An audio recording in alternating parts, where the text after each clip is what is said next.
So looking at your Socratic work, it looks like everybody got the prediction equations for the different colors. So D was the reference group, so you just use the intercept and slope that were given there.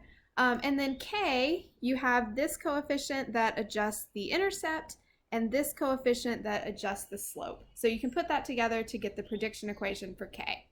And we can actually look at this graph to sort of see how that plays out, right? With K, we have a lower intercept, so that purple line is lower than the line for D, and then also the slope is a little bit flatter. Okay, so we've included interaction in our model, we've allowed the slopes to be different, but is that interaction actually significant? So we're doing our ANOVA test, we're using the adjusted sums of squares to decide, and we do have a really small p-value here for the interaction. So is the interaction statistically significant? Yes. But we want to be really careful with how we interpret that we don't sort of go beyond what statistical significance can actually tell us. So this first one is incorrect because it says that there's strong evidence of an association between size and color. Remember, association is not the same as an interaction.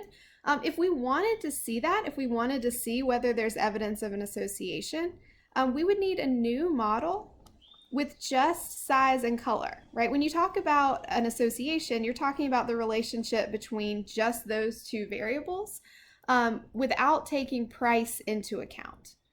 The second one is correct. Strong evidence of an interaction is a good way to think about what the p-value means. So we do have strong evidence that this is a real interaction in the population, that the slopes do vary at least a little. This third one is incorrect, and the problem with it is really the word dramatically, right? Relationship between size and price changes, but does it change dramatically based on color? So to decide if this is true, you would want to look at the slopes. And just looking at the graph up there, I wouldn't say that those slopes are dramatically different from each other. So to think about why the p-value is so small, even when the slopes aren't dramatically different, it helps to go back and think about the difference between significance and practical importance. So here we have a pretty large sample. We have a lot of diamonds here.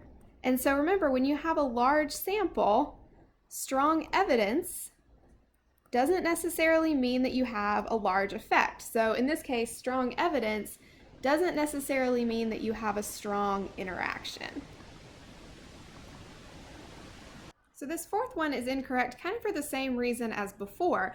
We know it explains more variability, but the small p-value doesn't necessarily mean that it explains much more variability and much smaller prediction errors.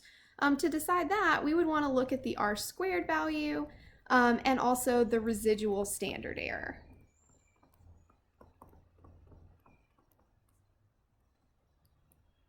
So let's go ahead and compare those. When we look at the additive model, where you're assuming that you have parallel lines, r-squared for that model is 0.8247. And then what happens as we add in the slopes? 0.8296. So basically half of 1% more variability explained. And you'll see the same sort of thing when you look at the residual standard error. Allowing for different slopes makes a difference, but it doesn't make a huge difference. All right, and this last one is also correct. The difference in slope seen in this sample would be unlikely to occur by random chance if there were really no interaction. So this is a correct way to interpret a p-value. So basically we can talk about the p-value as the strength of evidence or how likely this would be to occur by chance, but we can't say whether the slopes are different enough to make a practical difference. To do that, we would need to look at other measures, the slopes themselves, r-squared, things like that.